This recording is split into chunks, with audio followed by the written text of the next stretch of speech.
Hi everyone! So in the last few days we have been working hard here on Maxwell trying to update all those guides for Season 2 and now we are finally done. So I have been working a lot on especially the rogue guides, you can see this here, and I want to give you a bit of a pointer on like what changed with rogue in general in Season 2. So I've been free crafting for hours on each of those guides basically. The ones that I was handling in particular here are the Twisting Blades rogue guide, so that got a pretty big revamp. We have the Flurry Rapid Fire that is still good as always and mostly unchanged, but it has very different scaling now. The Rain of Arrows, brand new guide here, that is going to be really awesome to play, I think. And also the Death Trap guide got a pretty big revamp here. And the other guides were handled by Dioxide, the endgame guides at least, and I also did the leveling guides down here, the Twisting Blades and the Flurry. They also got some tweaks, and they are in a much better shape now. So what you need to know about rogues in Season 2 is that rogue is actually going to be one of the best classes this time around. I would say probably the number 2. After Druid, I expect Druid to still remain the top dog, or top wolf, I guess. And in this case, rogue is probably somewhere on that level at least. One main strength that a rogue has is that they are really fast. So in general, you have dash, you have shadow step in these setups. You can go really fast, but other classes are catching up quite a bit this season because of the vampiric powers that, in terms of like mobility, benefit those more than the rogue. What this means though is that you have generally really fast-paced gameplay, and this is gonna go even faster this time around. And also they nerfed crit and vulnerable pretty heavily. That doesn't mean that both of these things are completely dead. In fact, basically all of those rogue builds that I handled, they turned out to just run vulnerable anyway, because it's so easy to achieve vulnerable uptime in most builds, or in some cases that's even required, like the rapid fire rogue. It just doesn't work if you don't have vulnerable all the time, basically, because of the energy regain from rapid fire, for example.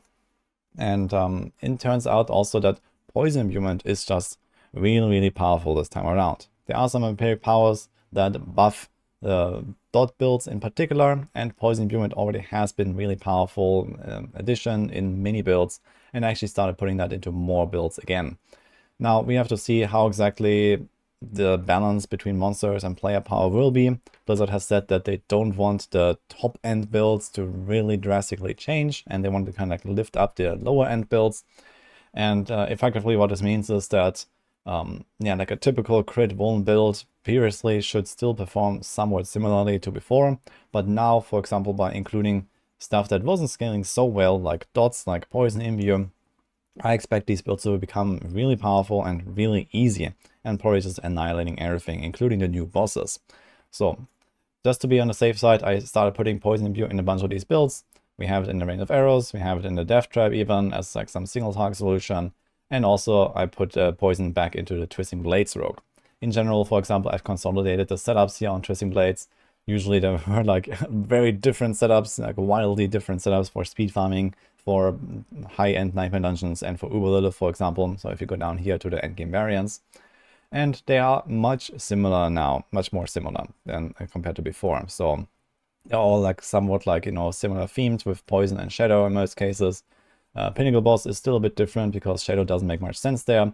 But for example, I have a lot more like combo point setups in there. I think Inner Sight is just not really on the same level right now, unless you are really only mega speed blasting. And even then you can handle the resources pretty well with other means. So I kind of like moved away from a lot of Inner Sight builds, but I think preparation is definitely something worth looking at. For example, here in the Rain of Arrows guide, we have a preparation setup. You could even think about putting preparation into Death Trap, because you very frequently use the Death Trap, so that can reset all your other stuff. But it's kind of like a choice up to you. You almost go anything. Outside of that, I mean, not really that much change in terms of the playstyle for most of these builds.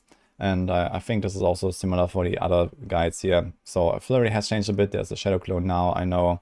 But the other builds, Penshot, Barrage, they are basically just pretty typical combo point builds. And then you have like, some Shadow Imbue, for example, also Poison Imbue. You see here a lot of these builds have Poison Imbue, because it's just going to be so strong and powerful in this season.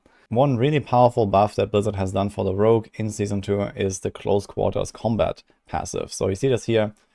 This is a passive, this is the old passive right now that gives you attack speed and then extra damage against crowd-controlled enemies, and it has been reworked to, well, still give you the same attack speed, but now you also get 40% multiplicative more damage based on your damage versus crowd-controlled bonus. So basically 40% of that value is going to be added as another multiplier, and I've actually taken advantage of that in some of those builds. For example, the Twisting Blades guide here, this has close quarters combat, and it stacks a lot of this damage versus crowd-controlled enemies. You can get it on the rings, you can get it on the weapons, and you have Control Glyph, you have the Cheap Shot board on the Paragons.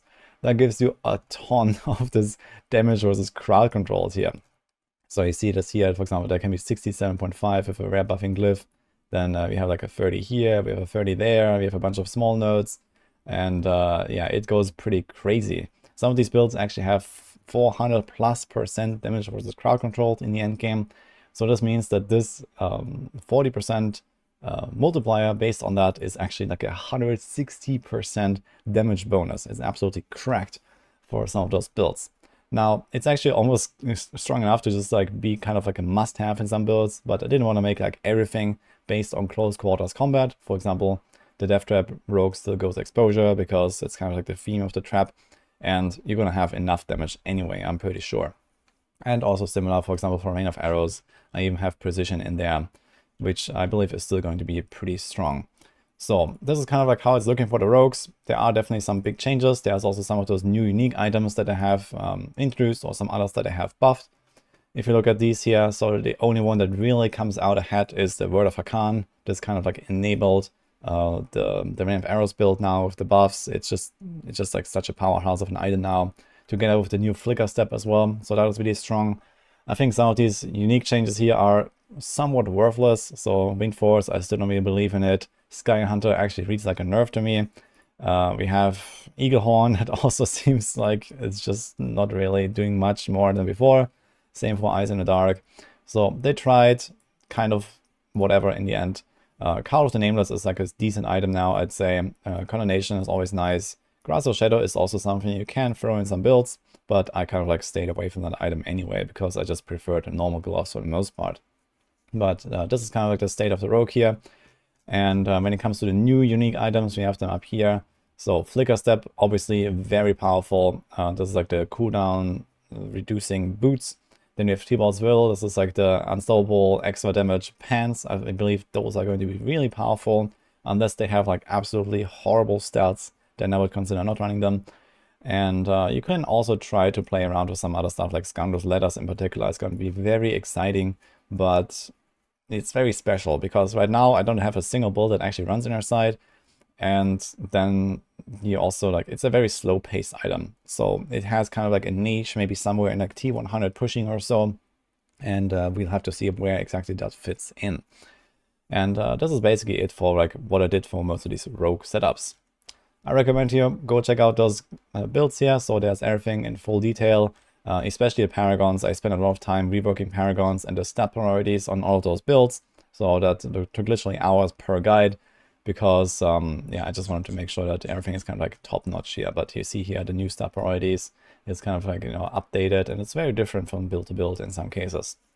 So you definitely have to pay attention to what kind of items you're finding, and you have to kind of like get it in your head that you are trying to find, you know, different stats on your items now, not just crit vuln, but you actually want to have stuff like the crowd control damage. You want to have stuff like core skill. You want to have, you know, maybe some other things down here for the rings, like resource generation, lucky hit.